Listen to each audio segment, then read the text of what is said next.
송은재TV 시작합니다. 조선일보가 최근 들어서 연일 김건희 여사 문제를 거론하고 있습니다. 이 김건희 여사와 관련된 여러 가지 문제를 해결하지 않으면 윤석열 정부가 굉장히 위험해질 수도 있다. 탄핵으로 갈 수도 있다. 뭐 이런 이야기를 해서 그래서 이 조선일보의 태도가 옳으냐 그러냐 많은 논란이 일고 있습니다. 더 나아가서 김건희 여사 부분을 어떻게 뭐 여러 가지 논란에 대해서 해결을 하는 것이 맞느냐. 이번 전당대회 들어서 김건희 여사가 한동훈에게 보낸 그 문자가 공개가 됐을 때 제가 그때 방송을 하면서 썸네일에 한동훈이냐 김건희냐 이제는 선택해야 될 때가 됐다. 선택을 해야 한다. 라는 걸 썸네일에 올렸습니다.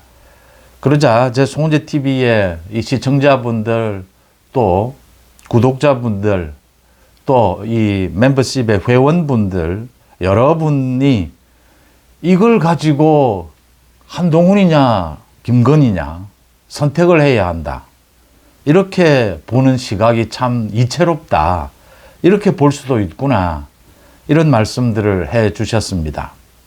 열등감이라는 게 있죠. 컴플렉스. 그러니까 지금 뭐 많이 방송에 나오고 있는 그 유인태입니다. 유인태 전 국회 사무총장이 노무현 정권 때, 노무현 대통령 때 이 정무장관을 지냈습니다. 유인태 장관이 하는 이야기죠.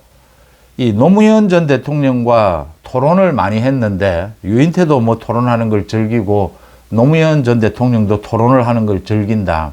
그런데 이게 딱 막히는 순간이 옵니다. 그게 언제냐? 유인태는 서울대학을 나왔고 노무현은 대학을 나오지를 못했죠. 고등학교까지만 했는데 노무현이 이 토론을 하다가 자기 마음에 들지 않으면 이런 이야기를 한다.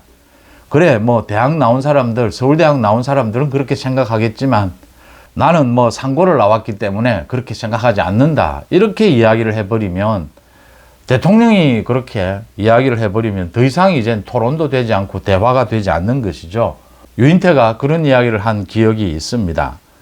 지난 대통령 선거 때 이 김건희 여사의 그 학력이 문제가 되고 시간 강사를 한 게 문제가 됐을 때 당시에 윤석열 후보가 기자들에게 굉장히 많은 기자들에게 신경질적으로 이야기를 했던 것을 기억을 합니다.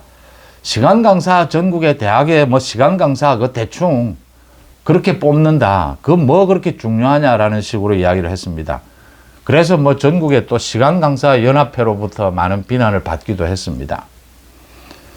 윤 대통령이 김건희 여사 이야기만 나오면 신경질적으로 반응한다라고 하는 것.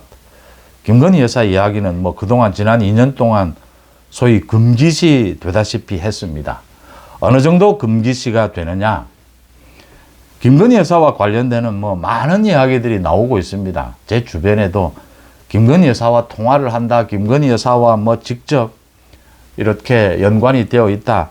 각종 공기업이나 이런 부분들 또 대통령실의 비서관 이미 뭐 이런 것들은 다 알려져 있는 이야기들입니다.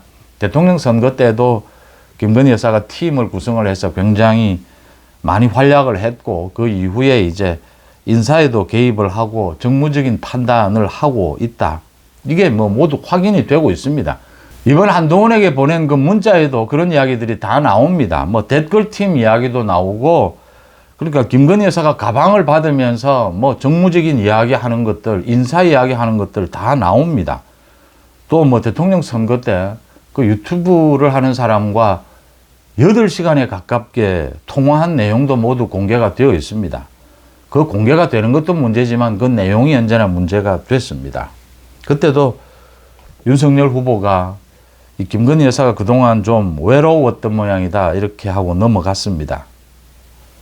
윤석열 대통령을 좋아하는 많은 뭐 동생들이 있고 윤석열 대통령이 절대로 가볍게 여기지 못하는 윤석열 대통령의 검찰 쪽에 이 선배들도 있습니다. 그런데 이 선배들이나 동생들이나 누구나 김건희 여사 이야기만 나오면 입을 닫습니다. 또 김건희 여사 부분이 걸리기 때문에 아예 윤석열 대통령과도 거리를 두는 사람들이 많습니다. 참 이게 어려운 부분이고 힘든 부분입니다. 김건희 여사가 한동훈에게 보낸 그 문자가 나왔을 때, 공개됐을 때 제가 그걸 읽으면서 머릿속에 든 것은 이 컴플렉스였습니다. 그러니까 어떤 사람이 이게 뭐 대통령의 영부인이든 대통령의 배우자, 남편이든 누구든 또 이 자신의 컴플렉스를 이야기를 할 때에는 그게 감정이 실린 것이죠. 말씀드린 대로 노무현 전 대통령처럼. 그 문자를 보면 김건희 여사가 이렇게 이야기를 합니다. 자신은 정말 보잘것없고 자질이 없고 자격이 안 되는데 이런 일까지 저지르게 됐다. 뭐 정말 굉장히 과할 정도로 김건희 여사가 자세를 낮추면서 이 한동훈에게 사과를 하라면 하고 뭐 시키는 대로 뭐 분부대로 하겠습니다. 뭐 이런 식입니다. 그러면서도 지난 대통령 선거 때 사과를 해서 큰 도움이 안 되더라 이런 또 정무적인 판단도 합니다. 그 당시의 상황을 알고 있는 대부분의 사람들은 김건희 여사가 사과를 하려고 보낸 것이 아니고 한동훈에게 따지기 위해서 뭐 더 나아가서 나중에 이걸 공개하기 위해서 유인태가 그런 이야기를 했죠. 어머니에게 보여주기 위해서 쓴 일기 같다 이랬는데 저는 그렇게까지는 생각지는 않습니다. 어쨌든 김건희 여사가 따지기 위해서 그 문자를 보냈다라는 내용은 읽을 수가 있습니다. 뭐 금방 알아챌 수가 있습니다. 그래서 이게 공적으로 김건희 여사가 윤 대통령과 의논할 일이지 대통령실과 의논할 일이지 이게 뭐 한동훈에게 문자를 보낼 일이 아니다. 뭐 이렇게 할 수도 있고 또 한동훈과 김건희가 아는 사이니까 문자를 보낼 수도 있다. 뭐 어떻게 보든 한동훈이 답을 할 수가 없는 거죠. 한동훈의 말처럼 공사 구별에서도 답을 할 수가 없고 또 뭐 사적으로도 김건희 여사가 이렇게 이야기하는데 이걸 답할 수가 없는 것이죠. 노무현이 그래 뭐 나 서울대학 못 나왔다. 나 상고밖에 못 나왔다 이러는데 거기 뭐 누가 무슨 이야기를 하겠습니까? 윤 대통령이 뭐 김건희 여사 시간 강사 되는 것, 뭐 전국에 시간 강사 그 뽑는 거, 그 기준이 뭐 그렇게 까다롭느냐, 뭐 이렇게 이야기하면 할 말이 없는 거죠. 뭐 이런 경우입니다. 지난 총선에서 한동훈이 비대위원장으로 되고 난 다음에 이건 제가 몇 번 말씀을 드렸습니다. 이 김경률을 통해서 김건희 여사 부분을 직접 건드렸습니다. 마리 앙뚜아네트까지 나왔습니다. 저는 이거 그 당시에도 찬성하지 않았습니다. 김건희 여사 부분이 나오면 이게 해법이 없다라고 하는 겁니다. 해법이 있고 이 문제를 거론을 하면 이게 무슨 탈출구가 있는데 그게 안 된다. 그렇다면 이 순서 조정입니다. 그러니까 김건희 여사 문제를 거론하지 않으면 거론했기 때문에 지지율이 오른 것입니다. 총선을 간략하게 본다면 뭐 여러 가지 요인을 말씀을 드릴 수가 있는데 김건희 여사로 시작해서 김건희 여사로 끝났다라고 해도 과언이 아닙니다. 간략하게 말씀을 드리면 김건희 여사 문제를 한동훈이 거론을 하면서 지지율이 올랐고 김건희 여사 문제 때문에 갈등이 빚어져서 윤석열 대통령의 뭐 화를 냈고 한동훈 사퇴하라 이야기가 나왔을 때도 이게 김건희 여사의 뜻이냐 한동훈 사퇴가 윤석열 대통령 뜻이냐라는 이야기도 또 나왔습니다. 저는 전체적으로 윤 대통령이 이 화를 냈다라고 하더라도 이관섭 실장이 그렇게 이 한동훈에게 가서 사퇴 이야기까지 하는 것은 맞지 않았다 이렇게 보입니다.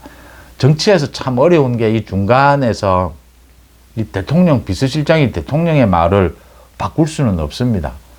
그런데 때로는 맞아 죽을 각오를 하고도 그런 경우가 있습니다. 나중에 책임은 또 중간에 있는 사람이 다 짊어집니다.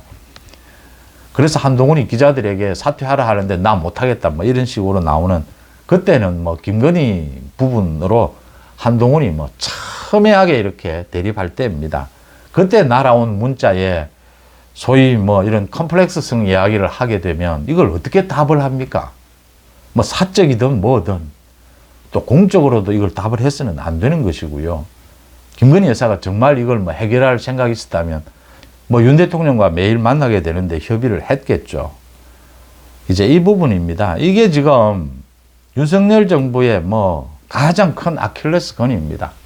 윤 대통령에게 형님이라고 부르는 수많은 지금 잘 아시는 지금 요직에 있는 사람들, 이 한동훈과의 갈등이 빚어졌을 때 윤 대통령에게 전화를 해서 형님 이럴 수 있습니까? 라고 하는데도 탁탁 막히는 것은 김건희 여사 부분이었습니다. 김건희 여사 부분에서 윤 대통령이 이럴 수 있느냐라고 이야기가 되면 더 이야기가 진전이 안 되는 겁니다.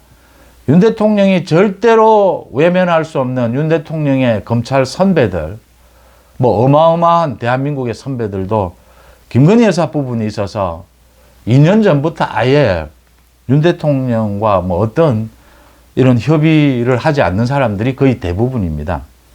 지금 이걸 어떻게 할 것이냐. 제가 지난 대통령 선거 중에는 이 윤석열 대통령이 김건희 여사 부분을 그때도 제가 이 해답을 찾아야 한다. 여러 가지 방법이 있을 수 있다. 노무현식으로 내가 부인을 버려야 합니까? 라고 할 수도 있고 또 요즘 여러 가지 방법들이 있습니다. 김건희 여사에 대해서 뭐라고 그래야 하나요? 그러니까 이게 참 애매합니다. 이 대통령 배우자는 어떤 형태로든 정치에 개입하면 안 됩니다. 정무에 개입하면 안 됩니다. 그런데 선거 때 개입이 됐고 정리를 해야 되는 부분이었습니다. 또 우리 국민들이 이 대통령 가족에 대해서는 굉장히 엄격하게 봅니다. 그건 과거의 대통령 가족들이 저지른 일 때문입니다. 후하지가 않다라고 하는 것입니다. 그런 것들을 조선일보가 정면으로 거론을 하고 있습니다. 많은 당원들 국민들이 윤석열 정부가 변해야 된다라고 이야기합니다. 그 중에 많이 있을 겁니다. 가장 핵심은 김건희 여사 부분입니다. 지금 당장 서울중앙지검에서 김건희 여사 부분이 걸려 있습니다. 이걸 소환해야 하느냐, 방문 조사를 해야 하느냐, 서면 조사를 해야 하느냐, 어떻게 해야 되느냐. 이것 때문에 지금 이원석 검찰총장 문제가 불거졌고 송경호 중앙지검장이 이것 때문에 지금 소위 좌천이 됐습니다. 숨길 수 없는 사실이죠. 이걸 어떻게 해결해야 되느냐. 이 해법을 찾지 않으면 큰일 난다. 특검 이야기를 합니다. 최상병 특검, 한동훈 특검, 김건희 특검 다 이야기를 합니다. 여당에서 나오고 있는 대부분의 이야기입니다. 최상병 특검 막을 수 있다. 막아낼 수 있다. 한동훈 특검 막아낼 수 있다. 그건 크게 문제가 오히려 만약에 한동훈의 말처럼 이 특검을 제3자를 임명을 하면 오히려 더 공세를 취할 수도 있다. 최상병이나 한동훈 특검. 그런데 김건희 특검이 정말 발의가 되어 있습니다. 이게 추진이 됐을 때 이게 어디로 흘러갈지는 누구도 장담을 할 수가 없다. 대통령 선거 기간 중에 기자들, 수십 명의 기자들에게 김건희 여사의 그 시간 강사 부분을 가지고 그렇게 짜증을 낸다고 이게 해결이 됐습니까? 해결이 안 됩니다. 조선일보가 조목조목 다 지적을 합니다. 조선일보 이야기는 이겁니다. 이게 지금 나중에 가서 배신자니 아니니 탄핵을 찬성했느니 탄핵을 반대했느니 이런 소리 좀 하지 말고 일찌감치 문제될 것은 도저히 안고 갈 수 없는 것은 정리를 하자. 그 이야기입니다. 지금 조선일보 이야기는. 다른 거 다 젖혀두더라도 김건희 여사 부분은 해법을 찾자라고 하는 것입니다. 참 되돌아 기억하기 힘든 것이지만 박근혜 전 대통령 탄핵 이야기가 계속 나옵니다. 8년 전 이야기입니다. 박근혜 전 대통령 탄핵의 이야기가 나왔을 때 가장 핵심은 지금 감옥에 있는 최순실이죠. 최순실에 대한 이야기도 다 나왔습니다. 박근혜 정부의 대통령실 청와대에 당시에 그 박근혜 전 대통령의 측근들은 최순실을 모두 알았습니다. 모두 이런 반응이었습니다. 그냥 아줌마라서 과거부터 아는 언니 동생 하는 아줌마여서 둘이서 무슨 이야기를 하겠냐. TV 보고 그러는 줄 알았다. 모두 관심을 껐다. 아닙니다. 내용은 어느 정도 다 알았던 겁니다. 알면서 외면하는 겁니다. 박근혜 전 대통령이 최순실 이야기만 나오면 짜증을 냈기 때문에 다 외면하는 겁니다. 그래서 그 당시에 이제 박근혜 전 대통령을 가장 가깝게 모셨던 그 비서관들만 아는 그런 걸로 되어 있었던 겁니다. 비서실장이 모를 수가 없고, 거기 지금 이 홍보수석이 모를 수가 없고, 춘추관장이 모를 수 없습니다. 그 가장 가까이 있기 때문입니다. 최순실이라는 존재를. 그런데 모두 그렇게 이야기합니다. 뭐 최순실 뭐 아줌마가 왔다 갔다 하길래 모른 채 한 겁니다. 외면한 겁니다. 이게 지금 당대표로 한동훈이냐, 뭐 원희룡이냐, 나경원이냐, 윤상현이냐, 배신하느냐, 배신하지 않느냐, 이게 지금 중요하냐라는 부분입니다. 이 네 명이 누가 당대표가 되든 윤석열 정부가 성공하고 있고 윤석열 정부가 잘 가고 있으면 배신하라고 해도 못합니다. 자기들이 살기 위해서. 윤석열 정부가 허점을 보이고 윤석열 정부가 잘 못하면 무슨 생각을 할지 모릅니다. 똑같은 겁니다. 개인적인 것으로 움직이지 않지 않습니까? 정치적인 이해관계, 정치적인 자기 앞날이 걸리게 되면 모두 어떤 생각을 할지, 뭐 어느 놈도 믿을 놈 없고 뭐 어느 놈도 또 모두 적이 되지도 않습니다. 뭐 세상 일 다 자기 하기 나름입니다. 이런 일이 있기 전에 윤석열 대통령이, 윤석열 정부가 먼저 변하고 바뀌는 모습을 보여줘야 한다. 이게 지금 조선일보가 지적하고자 하는 문제입니다. 그래서 이 조선일보의 지적이 좀 과하다라고 생각할 수도 있고, 이 문제를 지금 정면으로 받아서 이제는 더 이상 미룰 수가 없다. 이 김건희 여사 부분은 해결을 하고 가야 한다. 모두 이렇게 아무도 말하지 않고 성역이다, 금기시다, 뭐 이렇게 금기어다 이렇게 한다라고 해서 이 문제가 그냥 가지 않습니다. 민주당 이재명은 이판사판입니다. 뭐 입만 열면 김건희입니다. 앞으로 더 심해질 겁니다. 이제 전당대회에 이 부분이 뭐 또 핵심 주제가 됐습니다. 그래서 제가 한동훈이냐 김건희냐라고 한 겁니다. 만약 한동훈이냐 김건희냐의 대결이면 이건 한동훈을 선택할 수밖에 없습니다. 윤석열 대통령이 결단을 내려야 합니다. 여러분들은 어떻게 보십니까? 휴일 오후 송은재TV 마칩니다. 고맙습니다.